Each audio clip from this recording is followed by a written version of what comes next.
Just after 7 a.m. on an autumn morning, chaos descends on a normally quiet corner of Essex. At Dale Farm, an out-of-the-way traveller campsite, a phalanx of police in full riot gear storms through a back entrance without warning. They had promised a peaceful eviction. Instead, residents wake to shouting and the crackle of tasers lighting up the dawn. Protesters scramble to resist, hurling sticks and debris, only to be met with overwhelming force. Up to 150 officers crash through flimsy fences, wrestle people to the ground, and even fire electric stun guns at those who refuse to move. Within minutes, Dale Farm is a war zone. Panicked youths in balaclavas set a barricade of tires and scrapperlight, hoping to slow the advance. Flames roar through the campsite as a caravan pushed into the path of the bailiffs ignites into an inferno. A gas cylinder inside explodes, sending a plume of black smoke over the fields. The blast jolts the entire camp. Even the police fall back momentarily as burning debris rains down. Amid the acrid smoke, women scream for children to get clear.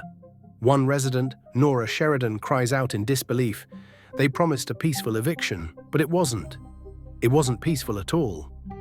Her words are barely audible over the din of helicopters thudding overhead and sirens wailing in the distance. This is not a battlefield in some distant war. It's a traveller site on the edge of an English town, and the conflict that's been brewing here for years has finally erupted into violence. How did it come to this? To understand why an army of police and bailiffs descended on Dale Farm that day, we need to rewind, back through a decade of tension, from a humble scrap of land that became a refuge to a bitter feud that would grip a community and capture the nation's attention. Dale Farm lies on a country lane outside the town of Basildon, in southeast England. For years, this 6-acre plot was a derelict scrapyard, until traveller families began buying parcels off it in the early 2000s. They were Irish travellers and English Romani gypsies, part of a nomadic people who have roamed the British Isles for centuries. By 2010, Dale Farm had evolved into the largest traveller site in the UK, home to around 80 families living in caravans and chalets on their own land. There was just one problem. Roughly half the site had been developed without planning permission, on protected green belt land where building is illegal. Basildon Council had authorised a small traveller camp next door years before, but this overflow, families building on their own adjacent fields, was deemed an unauthorised development, and so began a 10-year showdown between the traveller community and the local authorities. For the families of Dale Farm, this scrap of land was more than just a campsite. It was a hard-won haven. Many had nowhere else to go. We don't want mansions or flats. All we want is a little piece of land where we can park our caravans, so we can school our children and look after our elderly. Is that so hard? Pleaded Mary Sheridan, a mother of 4 at Dale Farm. Her question speaks to a larger truth. Since the 1990s, legal traveller sites in Britain have been chronically scarce. In 1994, the government removed the legal duty for local councils to provide traveller pitches, leading to a countrywide shortfall of authorised sites. As a result, countless traveller families end up camping on land they don't own or, like at Dale Farm, buying land and settling without permission because no legal sites are available. The residents of Dale Farm had applied for planning permission repeatedly and were rejected every time. In their eyes, they were being denied the basic right to a home simply because of who they were. "Everybody says we have other places to go," Mary Sheridan said bitterly. "But if I had anywhere else to go, do you think I'd be putting my children through this?" Basildon Council saw things very differently. To officials and many settled residents in the area, Dale Farm was a brazen breach of law, an illegal settlement that had to be removed to uphold the rules. Year after year, the council pursued court orders to clear the site, and year after year, the travellers fought back with legal appeals. The stalemate dragged on for a decade. Tensions with the local village of Crays Hill kept rising. By one account, some parents from the settled community even pulled their children out of the primary school, rather than have them mix with traveller kids during the dispute. Rumours swirled of noise, mess and crime emanating from the camp, further straining relations. Len Gridley, a next-door neighbour, became an outspoken critic of Dale Farm, lobbying tirelessly to take back the Green Belt.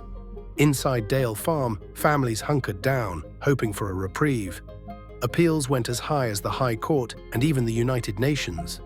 For a moment in 2011, it seemed they had won a temporary injunction on humanitarian grounds. But in October of that year, their last legal avenue closed. A judge ruled that evicting the unauthorized half of the site was proportionate and should go ahead. The travelers were devastated. Kathleen McCarthy, a resident spokeswoman, warned that forcing them out would only drive vulnerable families onto the roadside. "We have no address now," she said quietly as the final ruling came down. "We're going to have to go on the road, and we will be illegal." With eviction day looming, Dale Farm transformed from a community into a compound under siege. Activists from around the country flocked to the site in solidarity: students, anarchists, church leaders, and veteran campaigners, all determined to help the travelers stay in their homes. They dubbed their protest base Camp Constant, a makeshift village of tents and tree houses amid the trailers. Together, the residents and supporters built defenses as if preparing for battle. They welded the main iron gate shut and fortified it with rubble.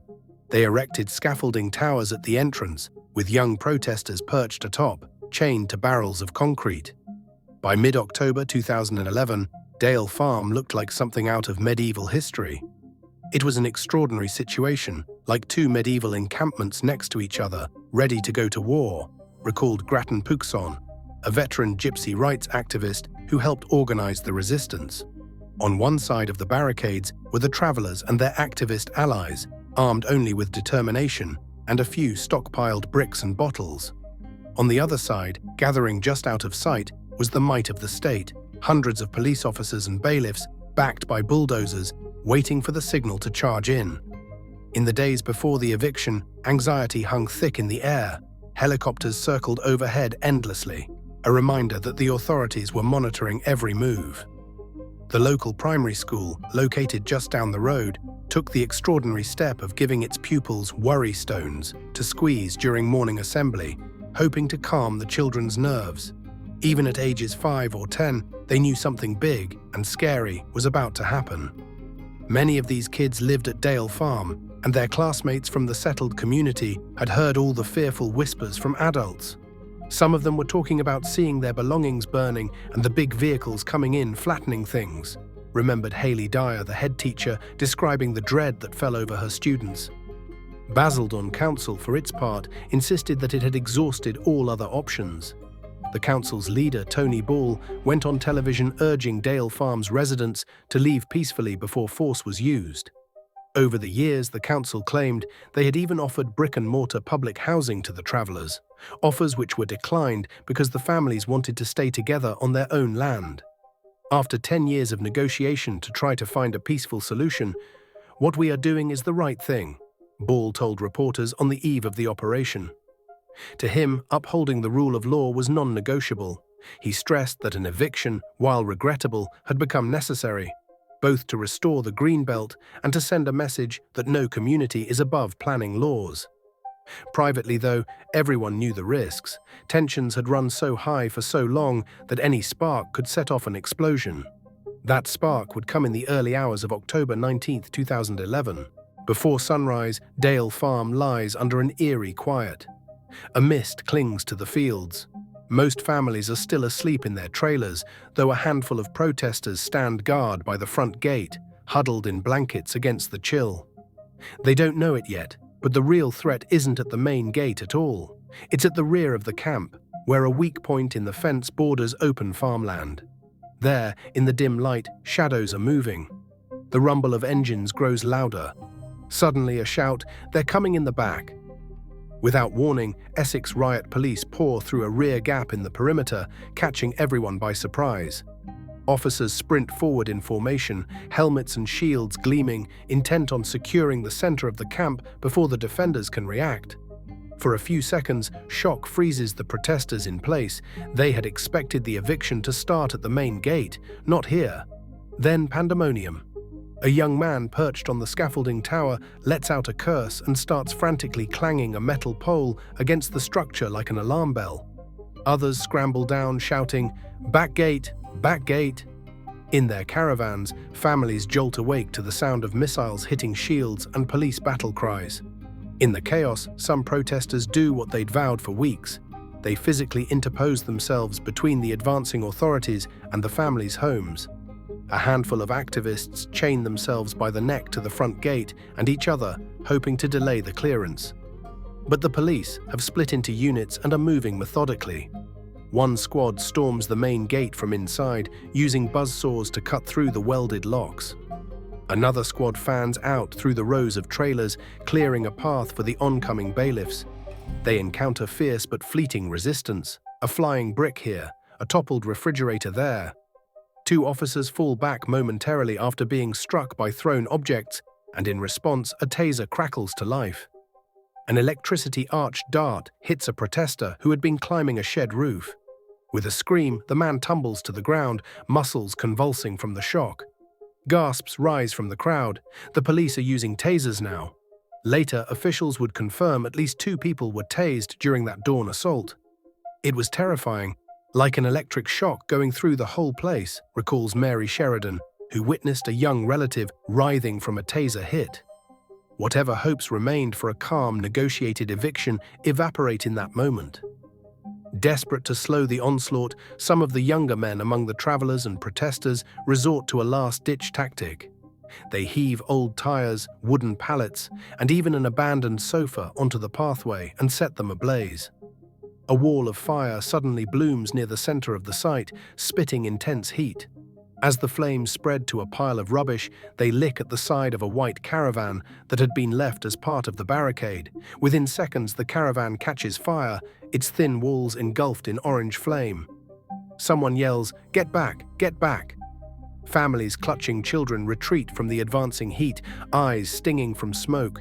The fire burns so hot that a propane cylinder inside the caravan explodes with a deafening bang. The blast rattles windows hundreds of feet away and sends a fireball rolling into the morning sky. For one heart-stopping moment, everyone, police and protesters alike, stops to watch the fiery specter of a home burning. Charred metal and ash rain down. On the side of that caravan, painted in red letters, are the words, "Our home." The irony isn't lost on anyone. By mid-morning, the battle is effectively over.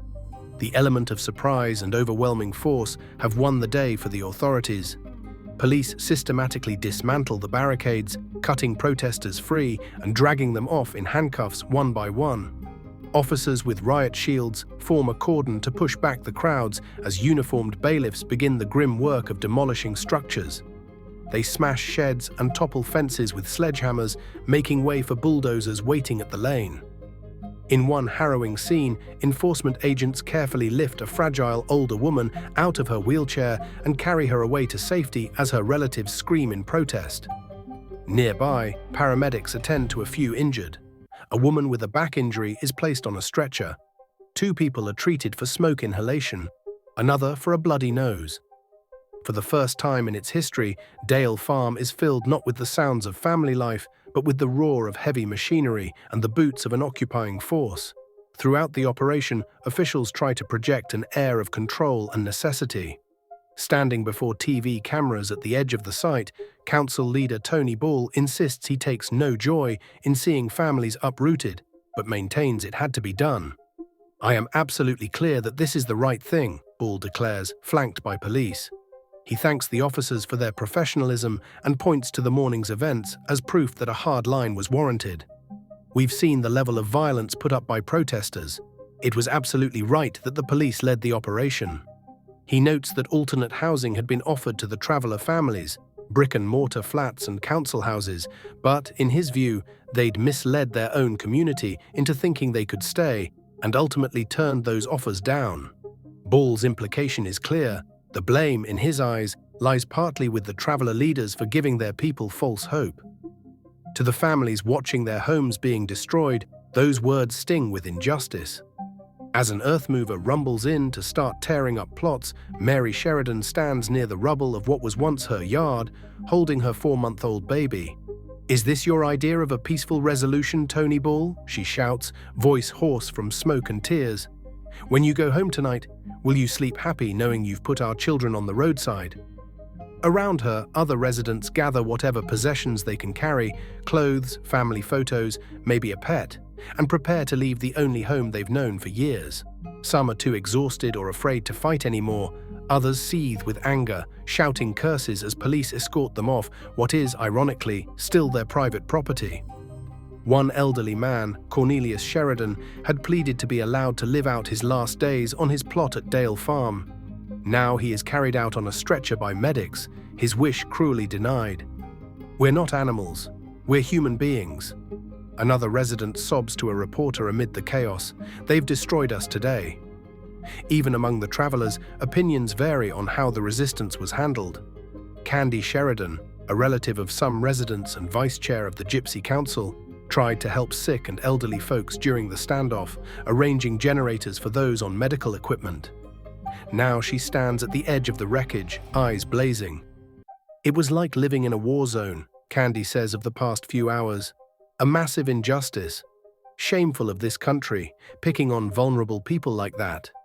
In her view, Dale Farm became a symbol of how Britain treats its gypsy and traveller minorities, and the symbol is not a proud one. Father Dan Mason, the local Catholic priest who had supported the travellers, is equally dismayed. He had urged peace, but he condemns the brute force used. "I'm just so sad it came to this," Father Dan says softly, clutching a crucifix in his hand.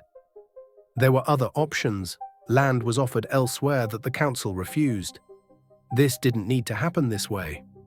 His words highlight a lesser-known twist.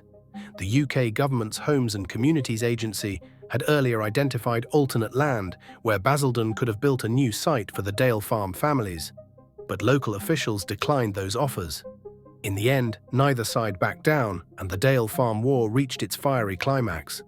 By the afternoon of October 19th, with the site largely secured, police declare the operation a success. After 10 long years, Dale Farm has fallen. Over the next day, under close police watch, the remaining residents and activists trickle out of the camp, walking away in a solemn procession. Some carry handwritten signs that read, "Justice for Travellers," and "Shame on Basildon," as they depart.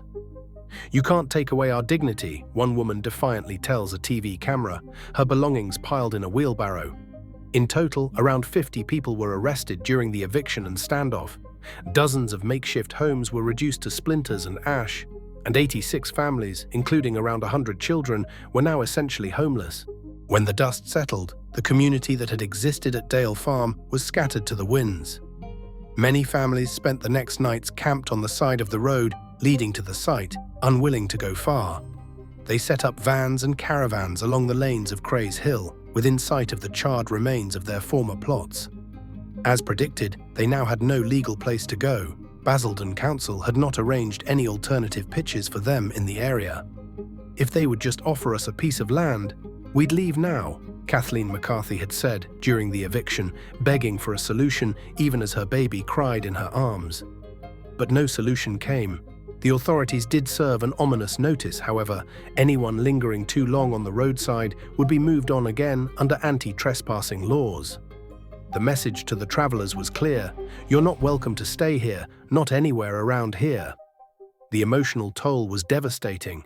In the weeks following the eviction, teachers at Crays Hill Primary noticed that several of the traveller children who had been pulled out during the chaos never returned to class.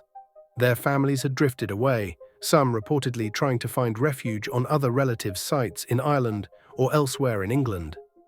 "They destroyed my life really, because now we're homeless," says Patrick Egan, who had owned a legal bungalow adjacent to the camp and saw it burn down in the mayhem. He describes waking up from nightmares of police raids for years afterward. The spot that had once been filled with laughter, elders chatting over tea, and children playing has, in his words, turned into a dump site. Toxic. All that's left of Dale Farm is rubble and overgrown weeds, and a bitter memory.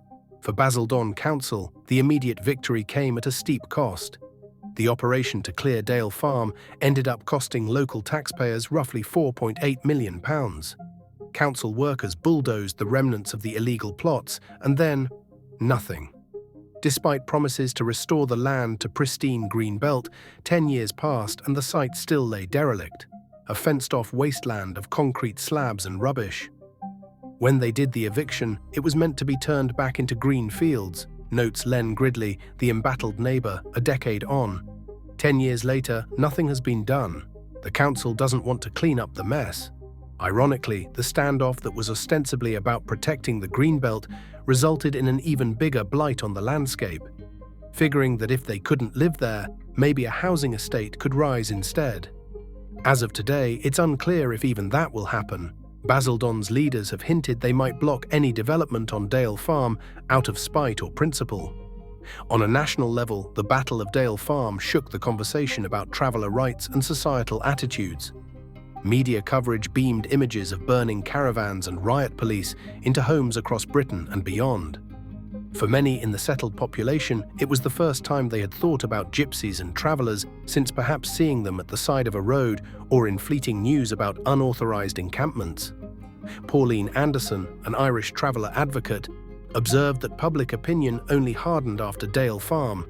The gypsy and traveller lifestyle was brought up for public scrutiny by the media. And since then, prejudice has just continued to worsen, she says with regret.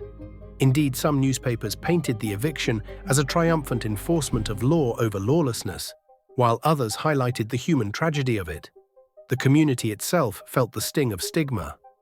In the years following, UK government policies became even tougher on travellers, culminating in new laws in 2022 that gave police greater powers to criminalise unauthorised camps and seize caravans on private land. To traveller advocates, this trajectory is chilling. They argue that instead of addressing the shortage of lawful sites, the root cause of conflicts like Dale Farm, authorities responded with more punitive measures to drive travellers out of sight. Yet, amidst the fallout, there are glimmers of a complicated legacy. Some of the Dale Farm activists and residents take pride in how the saga brought attention to their plight. "I feel we still had a victory," Kathleen McCarthy reflected shortly after the eviction. "By us being here, maybe people realize we are human beings. If we changed some prejudices, that is something." There's truth in that. The Dale Farm battle sparked debates in Parliament, courtroom showdowns, and even inspired a TV documentary, Dispatches, The Fight for Dale Farm, that forced viewers to see travellers as families with hopes and rights, not just a nuisance to be moved on. The eviction also galvanised traveller rights groups. "What this says to every council is, why provide for us when you can just ignore our needs?" Candy Sheridan warned at the time. "It will become even harder to get pitches, but we'll survive. We've got our heritage."